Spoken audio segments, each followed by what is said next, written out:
Alam ko napapadpad kayo dito sa channel dahil naghahanap kayo ng mga loan platforms na pwedeng lapitan in case of emergency. And normally, for those na nagtatanong ano yung magandang OLA na nag-approve agad, isang valid ID lang, hindi 7 days, meron akong legit loan apps playlist dito ho. Pero I also understand na hindi po lahat pwede pang dumiretso sa mga loan apps na to, hindi pa na-approve dahil let's just say na medyo kulang pa yung credit history. Sometimes, you need to start somewhere. So that is why ginawa ko yung video na to guys because I want to share the loan apps na SEC registered naman na pwede nyung takbuhan. Kasi let's face it, kung wala ka talagang matakbuhan, sometimes it's better na lang na umutang sa loan app kaysa lumapit sa kamag-anak or sa kaibigan. Kasi para sa akin mas walang amount makaka-explain ng sakit na mararamdaman mo pag tinanggihan ka or wala lang, ayaw lang talaga nilang magpautang sa'yo. I mean, it's a sad reality, but kung good payer ka naman, at least merong mga SEC loan platform, SEC registered na mga loan platforms na pwede mong gamitin as a stepping stone to build credit para mapunta ka doon sa legit loan app. Sabi binanggit ko kanina, yung playlist na yon. And kasi yung mga loan apps na babanggitin ko ngayon are also reporting entities sa CIC. Pero guys, you have to commit na once nakapasa na kayo doon sa much better na mga loan apps, huwag nyo nang balikan yung mga loan apps sa list na to ha. Dahil, medyo mataas yung interest nila. Kung naghahanap kayo ng matakbuhan at ayaw nyo sa mga loan apps na dina-download pa sa cellphone, then keep watching. Hello everybody! Welcome back to my channel. It's Ate Red here at dito pinag-uusapan po natin ay online lending apps and also mobile, digital banks, digital loan apps, yung mga ganon, all the like. Yung focus natin is financial literacy. So dapat lahat na pwedeng utangan, pinag-uusapan natin yan kasi hindi naman masama yung pagkakaroon ng utang. However, kailangan natin i-keep in mind na we need to be able to handle these debts. So, awareness talaga is the key. This video is not sponsored. It is based on my personal experience. Yun nga guys, uulitin ko lang na yung mga loan platforms na babanggitin ko dito are those na hindi kailangan i-download. They are SEC registered and buo silang natatanggap. Hindi po sila 7 days at least. Pero dapat silang kinikilala guys dahil may big buts sa mga loan apps na to. And interest is a big consideration. So, kung meron kang pang bayad pero hindi ka pwedeng makatakbo dun sa mga much better loan apps, possibly, pwede yung mga apps na to.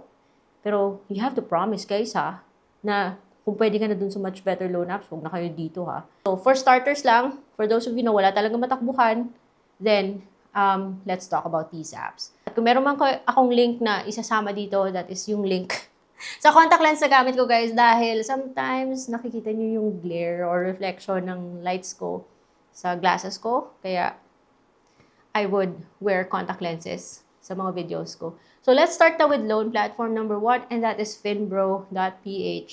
So, kung ayaw nyo mag-download kasi may mga nagsasabi na meron na daw siyang app sa Android sa Play Store. Pero kung ayaw nyo i-download, the website is still there. This one is under Sophie Lending and Sophie Lending is SEC registered, also a reporting entity sa CIC. Kaya umutang ka lang dito kay Finbro na to kung meron kang pambayad. Now, with Finbro, pwede ka umutang ng up to 50,000 pesos. But that is for repeat borrowers. Kahit na sinasabi niya na new client daw, 10,000 yung pwede niyang ipahiram. But do not expect 10,000 When I started with Finbro, I think that was 3,000 or 3,005. Sabi niya, zero interest in first loan But I think it's more of a trap or a marketing catch. Because pag nag 0% interest ka naman, hindi ka naman makaka 30 days. At least that's based on my experience. So, the only thing I appreciate dito kay Finbro is that buo siyang natatanggap. At hindi siya makulit for a loan app na medyo mataas yung fees. Hindi siya makulit kasi 3 days before your due date lang siya tumatawag. Mababait yung mga agents niya. And kaagad mo siyang natatanggap. Medyo a little limited lang yung mga IDs na tinatanggap ni Finbro. Anyways, if you are a Filipino citizen who's 20 to 70 years old, pwede ka mag-apply dito. Pwede ka mag-apply dito kung employed ka or someone with a regular source of income. Hindi na siya hihingi ng payslip. But be prepared na kung first time mong umapply dito, may tatawag pa to conduct further investigation. Further assessment. O yung ganun, magsi-CI or magbe-verify. So, the first time na nag-apply ako dito kay Finbro, may tumawag. Sa kanya, pinadala yung loan. Anyways, as for the valid IDs dito kay Finbro, pwedeng SSS, UMID, driver's license, passport, national ID, and postal ID. So kung meron ka sa isa sa mga ganon, you can go ahead and apply. Dito, meron siyang borrower's advantage bundle na sinasali sa loan mo, which is kind of an insurance that doesn't really make sense para sa akin. Mas mataas pa kaysa sa interest na and service fees na babayaran mo, ha. And you can ask Sophie to move that, but baka ma-delay yung pag-approve ng loan mo. It could take up to 10 days. And kailangan mong mag-submit ng COE, I believe, na address talaga kay Sophie Lending. So, matrabaho yung pagpapatanggal. It's not a guarantee na ma-approve ka. Just take comfort na lang na every once in a while nagsisend or nagkakaroon siya ng promo like 60% off all fees. Buti na nga sinasabi niya yung borrower's advantage package because dati pag sinabi niyang discount on fees, wala yun eh. Sinasabi niya up to 12 months. Pero, parang 30 days lang actually siya eh. Pero nag-offer siya ng extension. Yung extension, nakalagay naman yan. Once meron kang approved loan, all the details you need about your loan, meron kang copy niyan sa email, ipapadala niya sa email mo, or andun na mismo sa website yung details. Then, meron siyang amounts na for every extension. Na kung puro ka extend at yung babayaran mo lang is yung indicated amount for extension, you're just extending the date. Hindi po mababawas yan. Hindi yan mababawas sa principal mo. So, kung gusto mong mabawasan yung principal mo, pero hindi mo kaya na bayaran lahat ng loan, pay more than the minimum na naka-indicate. Pero, guys, kung may kaya kang mag-full amount dito kay Finbro, i-full amount mo na. At kung maaaring wag mo nang balikan. Mahal talaga yung borrower's advantage package niya. So, let's move on to the next loan platform. And that is MoneyCat. Itong si MoneyCat, meron tong app before. Pero ang dami niyang issues. Ang dami niyang reklamo, and whatnot.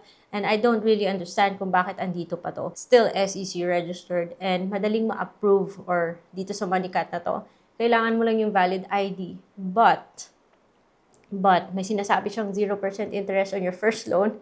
Pero it's a joke dahil yung 0% interest na yan, i-approve ka niya sa pinakamababang amount possible. Ako nga 600 pesos yung first loan ko dito sa kay MoneyCat na to. And after kong bayaran, saka siya nag-offer ng higher amount. Pero guys, mabawi siya sa interest. So masyadong mahal yung interest dahil may pa-insurance din siyang drama ha.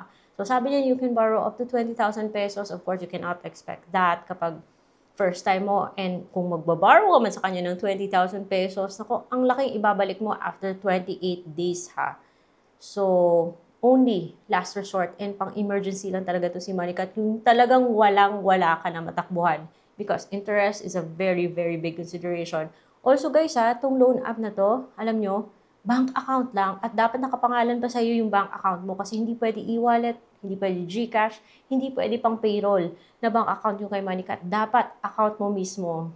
Medyo praning ako sa mga ganyan. Anyways, if you wanna see my old videos about MoneyCat, then please do so. But if you still wanna go for it, you need to be at least 22 years old para makapag-continue and dapat nasa Philippines ka. And kung meron ka lang choice, I would avoid this. The only thing siguro, because buo siyang natatanggap at kung ayaw mo mag-download ng app, pwede ka mag-apply sa website. Kung meron ka ibang malapitan, siguro pang last resort na lang to si MoneyCat ha, dahil sobrang taas ng interest. So let's move on to the next loan platform. And the third one is KVCO. KVCO is also registered sa SEC, reporting sa CIC, and can offer up to 25,000 pesos. And hindi ko na imaman yung sinasabi niyang payable up to 180 days because the last time na nag-try akong umutang dito, lumalabas pa rin siyang 1 month. Maybe meron na siyang pa-extension. And meron din siyang dinadagdag na additional service which doubles the fee or your loan amount. Say for example, sa 1,000 pesos, lalabas na parang 2,000 pesos yung babayaran mo sa loob ng 30 days. So, dapat pinag-iisipan bago lumapit dito kay KVCO. I guess the only good thing about this loan app is that buo siyang natatanggap and kung ayaw mo ng app, kasi meron siyang app, pwede ka pa rin mag-apply sa website. Now, yung mga valid IDs na tinatanggap niya are ganito, but it's a controversial loan app because ang dami nagsasabi na nag-auto-disburse siya, guys. But based on my experience, hindi po siya auto-disburse because before mo i-claim yung loan, mag-OTP ka po kasi. And pag OTP, it means you're already committing na iti-take mo yung loan. Kung hindi ka mag-OTP, wala pong mangyayari. Request ko lang, speaking on behalf of those na nare-reklamo about this app, siguro it would be better na maging mas transparent siya kasi medyo vague yung pagkakapresent niya ng loan platform. So, ang dami pong nagkakaroon ng misunderstanding about sa loan app na to. Kasi say for example, 1,000 yung i-approve niya sa'yo. Although, yes, obvious naman na buo siyang natatanggap. Pero, napakaliit kasi ng i-click mo sa baba para makita mo kung magkano talaga yung babayaran mo eh. At dapat i-click mo yan at dapat basahin mo yan bago ka mag-OTP. Kasi doon po nakastate kung magkano magiging interest. Para hindi ka naman magulat. Kasi guys, pag hindi ka nag-OTP, wala namang mangyayari. So, yun si Kivico. In case of emergency na lang siya. Pero guys, huwag kayong umutang dito sa mga loan apps na to na binanggit ko kung wala kayong pambayad kasi sa halip na mag-build kayo ng credit, baka masira pa yung credit history mo. Because these apps being SEC registered, nagre-report po sila sa CIC. So, may impact sila sa credit history mo and future loan applications mo. And if you want to learn more about Kivico, please check my previous videos. And makapag-proceed na nga sa last loan platform on my list, and that is OLP. Itong si OLP ay sabi niya nagpapahiram daw ng up to 20,000 pesos for repeat borrowers, pero pwede rin siya magpahiram ng up to 10,000 for first-time users na may 0% interest and payable, and don't expect it to be like 30 days kung first time mo. Anyways, that 0% interest is more of like a marketing catch. So be careful pag lumalapit ka sa loan app na to. Pero, yun nga lang, if ayaw mo mag-download ng app, you can also use the website para mag-apply dito. There are so many things to consider bago umutang dito sa kay OLP. Pero kung wala talaga malapitan, probably yes. Because after all, legit naman siya at nakaka-help din siya somehow mag-build ng credit history mo if wala talagang malapitan. Pero kung ayaw mo na, kung nakapunta ka na dun sa much better ng mga loan apps, iwasan nyo tong si OLP, dahil medyo masipag siya sa pag-follow up kung merong papalapit na yung due date mo. 5 days pa lang before your due date, tatawag na to ng tatawag. So just so you know, mataas po yung interest niya kasi meron siyang additional service. So parang dodoble yung interest. Unlike Kivico, it's a lot easier na ma-remove yung additional interest dito kay OLP kapag repeat borrower ka na, because unlike Kivico, dito kay OLP kasi meron kang pagpipilian like receive your loan now or receive in 7 days. Kung gusto mo tanggalin yung mga additional services niya, dapat willing to wait ka for 7 days na ma-disburse yung loan mo, which what's the use kung hihintay tayo ng 7 days? Kung hindi ka makapaghintay ng 7 days, then you'll have to pay for the additional services na sakit talaga sa bulsa.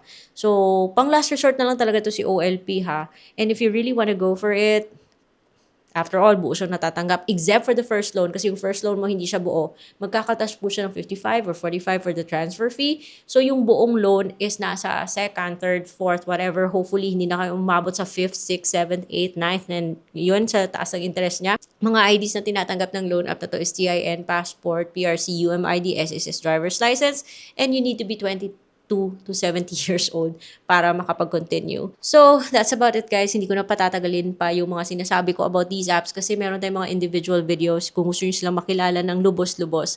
Anyways, na-notice ko lang the usual, I'm sure you've already seen na meron silang usual pattern like, like additional services. Ayan, mautak yung mga loan app na to. Kaya, pag nakagraduate na kayo sa mga loan app na to, kalimutan mo sila, punta kayo doon sa list of legit loan apps playlist by Ate Red para, gawin mo lang pang last resort, pang in case of emergency, or pang stepping stone yung mga loan platforms na to. Pero, iwasan sila all together kung wala ka pang bayad. Kasi, kung wala kang pang bayad at umutang-utang ka sa mga ganito, baka kumuha lang ng bato para ipukpok sa sarili mo. So, if you wanna see individual videos, the links are in the description box. Hindi po yan all the links. And that's all for today's vlog. See you on my next one.